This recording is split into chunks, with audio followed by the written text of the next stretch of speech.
Welcome to session 3. We are going to talk about summer, and you're going to do the exact same thing you did in the spring section. We're on page 12, and you're going to create a tree that represents summer to you. What experiences mark this time in your life? Using color, what does it look like? And then identify experiences, times, dates, and circumstances when it felt like summer. And I want to just share a little bit of an example. About, 8 years ago, I had this great idea that I wanted a garden.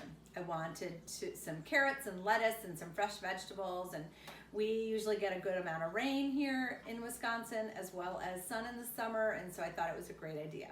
So I had a friend come over and help me rototill, and we rototilled a section, and I planted seeds, and I watered them, and I weeded, and it was so pretty, all these lines in the garden, right?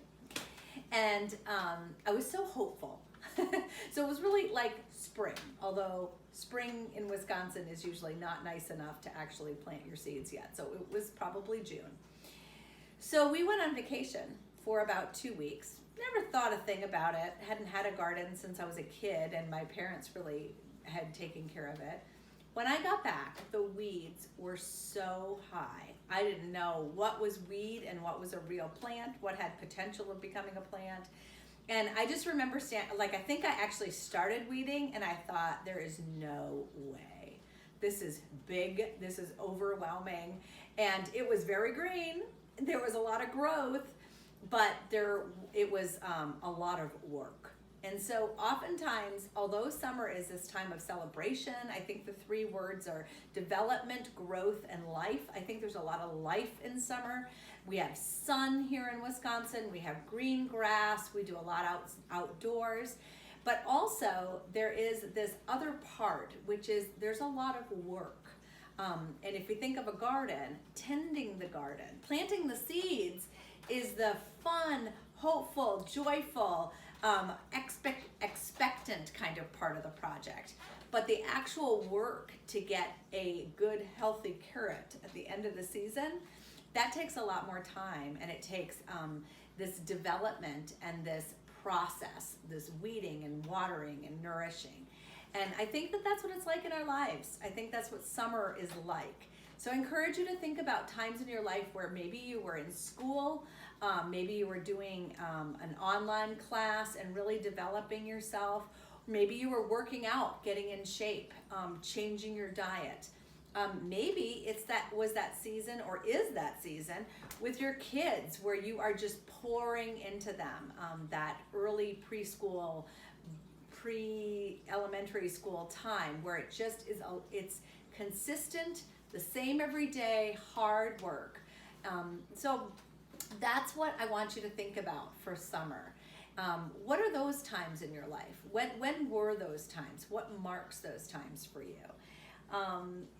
And when you're completed with your picture and you share it as a group, I encourage you to reflect, process, and pray. And I just want to take a moment to read the scripture that's under the reflection. It's Proverbs 6:6-8, and it says, "Go to the ant, you sluggard, consider its ways and be wise. It has no commander, no overseer or ruler, yet it stores its provisions in summer and gathers its food at the harvest." And I wrote down in my margin, the ant saves, prepares, and grinds. The ant works really hard. It can carry multiple times its own weight. It works really hard to prepare for the time when it won't be able to harvest again for a little while. And sometimes I think we feel like summer and blossoming is really in that time when it's easy. I think sometimes it comes actually after we've worked really, really hard. For me, we founded a ministry. My husband and I have actually planted 3 churches. And the hope and dream phase was cool. It was awesome. We came up with the name. We came up with slogans. We did a lot of marketing. It was exciting to invite people to it. And I think that was the spring. But the summer was the work part of it. It was actually the day in and day out, continuing to build policies and procedures and programs and training new people to be part of our ministries. And that was hard work. Raising kids. I also put under my summer list, staying married. And actually, I love my husband. I love him to death, and I'm so glad I'm married to him. But I think this idea of actually benefiting and celebrating, it's hard sometimes to stay married. It's hard to work out your differences. And when you've actually done it, I think it's really important to rejoice. And then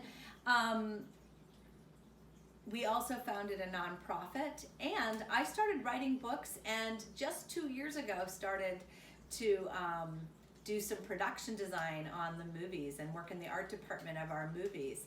And that for me was, it started as a great hopeful idea, because as a writer of the screenplays, I was like, I would love to be more of a part of making what I have in my head come to life.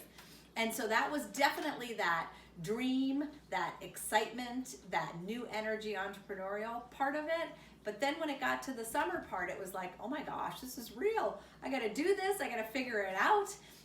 It was long hours, and it took a lot of learning and patience and humility, asking tons and tons of questions.